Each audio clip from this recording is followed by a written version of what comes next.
नमस्कार दोस्तों, आपका स्वागत है हमारे चैनल स्पिरिचुअल वाणी में। आज हम सुनेंगे ग्यारस माता की कथा। दोस्तों, यदि आपने अभी तक हमारा चैनल सब्सक्राइब नहीं किया है तो अवश्य करें और बेल आइकन दबाना ना भूलें। एक बार एक राज्य में राजा रहा करता था। राजा बहुत ही बुद्धिमान और बलशाली था। राजा सदैव अपनी प्रजा का बहुत अच्छे से ध्यान रखा करता था। प्रजा भी अपने राजा को बहुत पसंद करती थी। राजा की 2 बेटियां थीं। राजा अपनी दोनों बेटियों से बहुत प्रेम करता था। राजा की छोटी बेटी देखने में बहुत सुंदर और आकर्षक थी। राजा की बड़ी बेटी छोटी बेटी के मुकाबले थोड़ा कम सुंदर थी। राजा की छोटी बेटी ग्यारस माता की पूजा किया करती थी और सभी लोग राजा की छोटी बेटी से बहुत प्रेम करते थे और बहुत प्रशंसा किया करते थे। राजा भी अपनी छोटी बेटी को बड़ी बेटी से अधिक प्रेम करता था, जिस कारण राजा की बड़ी बेटी को अपनी छोटी बहन से बहुत नफरत होने लगी थी।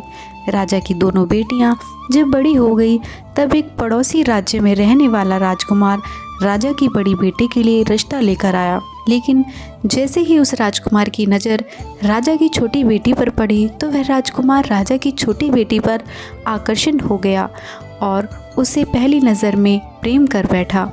उस राजकुमार ने राजा की बड़ी बेटी से विवाह करने के लिए मना कर दिया।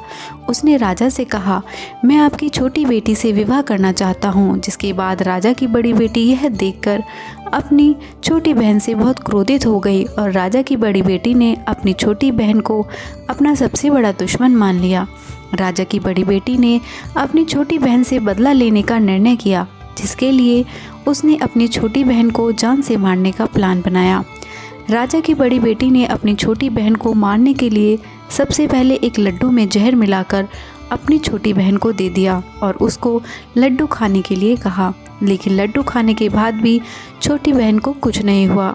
बड़ी बहन ने यह देखकर बहुत आश्चर्य किया, लेकिन बड़ी बहन ने हार नहीं मानी और उसने जब रात में छोटी बहन अपने कमरे में सो रही थी तब एक मटके में सांप रखकर उसे कमरे में छोड़ दिया। लेकिन सांप भी छोटी बहन का कुछ ना कर पाया। जिसके बाद बड़ी बहन ने अपनी छोटी बहन से कहा, चलो हम लोग कुएं में से पानी भरकर लाते हैं।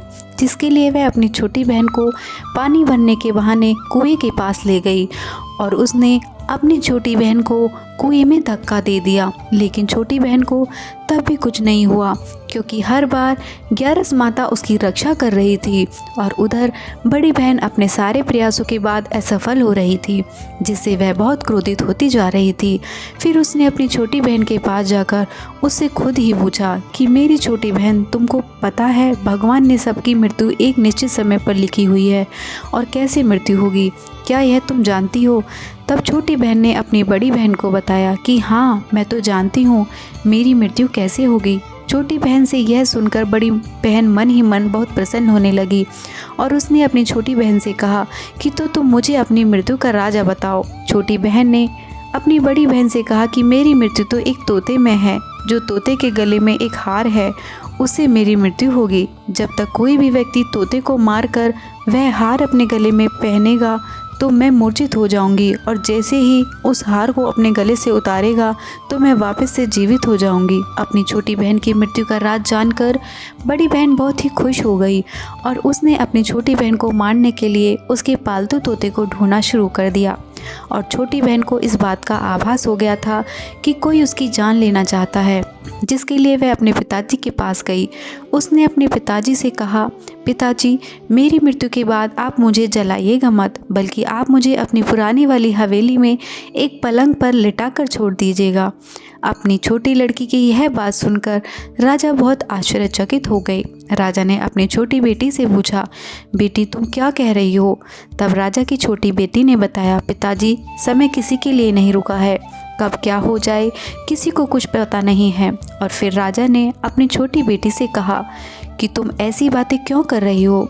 2-3 दिन में तो तुम्हारा विवाह है। लेकिन छोटी बेटी ने अपने पिताजी को ऐसा करने पर मजबूर कर दिया। उसने वचन ले लिया। राजा ने भी अपनी छोटी बेटी की बात स्वीकार कर ली और 2-3 दिनों के बाद जब शादी का समय आया तब राजकुमार बारात लेकर राजा के घर आया और राजकुमार और राजा की बेटी का विवाह शुरू हो गया। जैसे ही राजा की छोटी बेटी राजकुमार के साथ फेरे लेना शुरू करती है तो उसकी बड़ी बहन अपनी छोटी बहन के कमरे में जाकर उसके तोते को पकड़ लेती है और उसको जान से मार देती है। तोते के गले में जो हार था उसको अपने गले में धारण कर लेती है। जैसे ही बड़ी बहन उस हार को अपने गले में धारण करती है, उधर छोटी बहन 3.5 ही फेरे ले पाती है और वहीं पर बेहोश होकर गिर जाती है। जिसके बाद राजा ने बड़े बड़े दर्द हकीमों को बुलवाया और अपनी छोटी बेटी का इलाज करने के लिए कहा। राजा की बात सुनकर वैद्य ने छोटी बेटी को जब चेक किया तो राजा को बताया कि आपकी छोटी बेटी ना तो जीवित है और ना ही मरी हुई है। यह मैं ऐसा पहली बार देख रहा हूँ। राजा ने वैद्य और हकीम को यह बात बाहर बताने से मना कर दिया और उनको कहा कि अगर तुमने यह बात किसी को बाहर बताई तो हम तुम्हें फांसी दे देंगे। राजा ने अपनी बेटी को पुराने महल में जाकर एक पलंग में लिटा दिया और वहां पर कुछ सैनिकों को तैनात कर दिया। वापस अपने महल पर आ गया। राजा की बड़ी बेटी अपने पिताजी के पास आई और कहने लगी, पिताजी अगर यह शादी संपन्न नहीं हुई तो आपकी इज्जत का क्या होगा? आप कहें तो मैं आपकी इज्जत बचाने के लिए राजकुमार से शादी करने के लिए तैयार हूँ। जिसके बाद राजा ने अपनी बड़ी बेटी की बात मान ली और राजा ने बड़ी बेटी को छोटी बेटी के कपड़े पहनाकर मंडप पर भेज दिया। लेकिन राजकुमार यह जान गया कि यह राजा की छोटी बेटी नहीं है बल्कि यह राजा की बड़ी बेटी है। लेकिन जब राजकुमार ने शादी करने से मना किया तो सभी लोगों ने राजकुमार को विवश करके राजा की बड़ी बेटी से बचे हुए फेरों को संपन्न करा दिया और विवाह करवा दिया।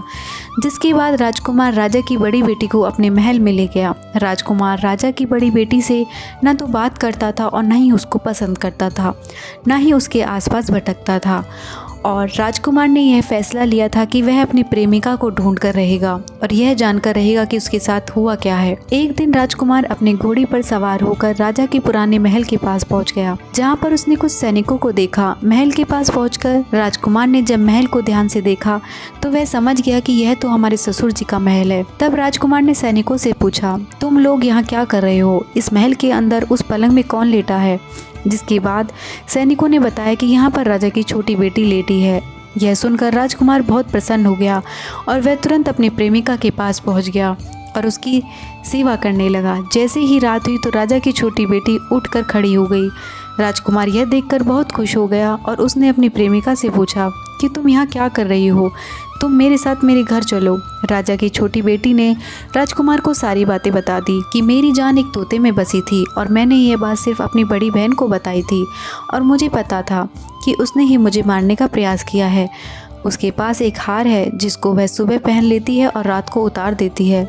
जब तक वह हार को पहन ले रखती है तब तक मैं मूर्छित रहती हूँ और जैसे ही वह हार को उतार देती है तो मैं जीवित हो जाती हूँ। और जब तक मेरी बड़ी बहन के पास वह हार है जब तक मैं ऐसे ही जीवित और मूर्छित होती रहूँगी। अगर मेरी बड़ी बहन के पास जो हार वह मेरे हाथ में लग जाए तो मैं हमेशा के लिए जीवित हो जाऊँगी। राजकुमार यह बात सुनकर राजा की छोटी बेटी के पास रहने का निर्णय ले लिया और उसने अपने बचे हुए सारे फेरे उस पलंग में लेटी राजकुमारी की छोटी बेटी के साथ ले लिए और अपना विवाह पूर्ण कर लिया। वहीं पर ही रहने लगा। देखते ही देखते कुछ समय में राजा की छोटी बेटी और राजकुमार की पत्नी पेट से हो गई। एक दिन राजकुमार को किसी काम से बाहर जाना पड़ा। तब छोटी बहन के पेट में बहुत तेज से दर्द होने लगा। जिसके बाद उसने 11 माता का आवाहन किया। जिसके बाद वहां पर 11 माता प्रकट हुई और उन्होंने अपने भक्तों के दर्द को दूर किया और एक पुत्र की प्राप्ति करवाई। और वहीं पर अचानक से राजकुमार भी आ गया। राजकुमार ने 11 माता को देखा तो वह आश्चर्यचकित हो गया। उसने तुरंत माता को प्रणाम किया और 11 माता ने राजकुमार से कहा कि जब तुम्हारा तो 5 वर्ष का हो जाए तो तुम अपनी पत्नी का हार आकर उसके गले में डाल देना। और देखते ही देखते राजकुमार और राजा की छोटी बेटी का पुत्र 5 वर्ष का हो जाता है। तो राजकुमार अपने बेटे से कहता है कि बेटा मैं कुछ काम से बाहर जा रहा हूँ तो तुम अपनी माता का ध्यान रखना, और वहाँ से चला जाता है। राजा को बाहर निकलता देख बड़ी बहन के सैनिक देख लेते हैं और बड़ी बहन को जाकर सारी बातें बता देते हैं।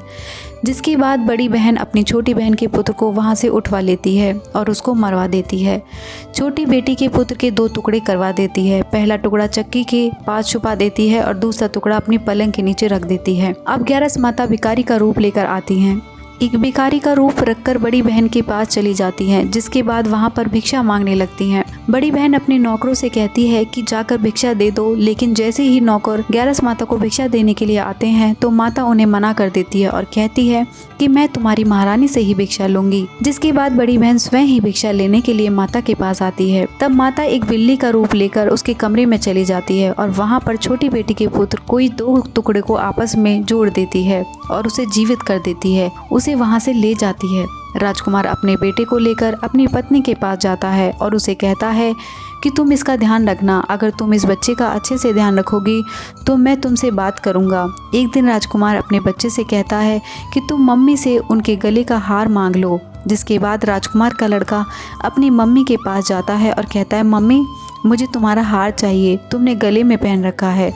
यह सुनकर पहले तो बड़ी बहन बहुत क्रोधित होती है, पर उसको यह याद आता है कि राजकुमार ने कहा था अगर मैं इस बच्चे का ध्यान अच्छे से रखूंगी तो वह मुझसे बात करेंगे, जिसके कारण वह हार को उस बच्चे को दे देती है और वह तुरंत हार को ले जाकर अपने पिताजी को दे देता है। तभी राजकुमार अपने बेटे को लेकर वहां से जाने लगता है और अपनी पत्नी से कहता है कि तुम हमारे लिए खाना बना कर रखना, मैं शाम को आकर तुम्हारे साथ खाऊंगा। और वह अपने बेटे को लेकर वहाँ से चला जाता है।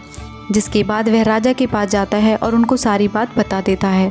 राजा अपनी बड़ी बेटी की यह करतूत सुनकर बहुत क्रोधित होते हैं और अपनी परवरिश पर ही दोष देने लगते हैं और राजकुमार को अपनी छोटी बेटी के साथ रहने के लिए आदेश देते हैं। दोस्तों, उम्मीद करते हैं आपको यह कहानी रोचक लगी होगी। ऐसी ही और कहानियों के लिए हमारे चैनल को सब्सक्राइब अवश्य करें। धन्यवाद।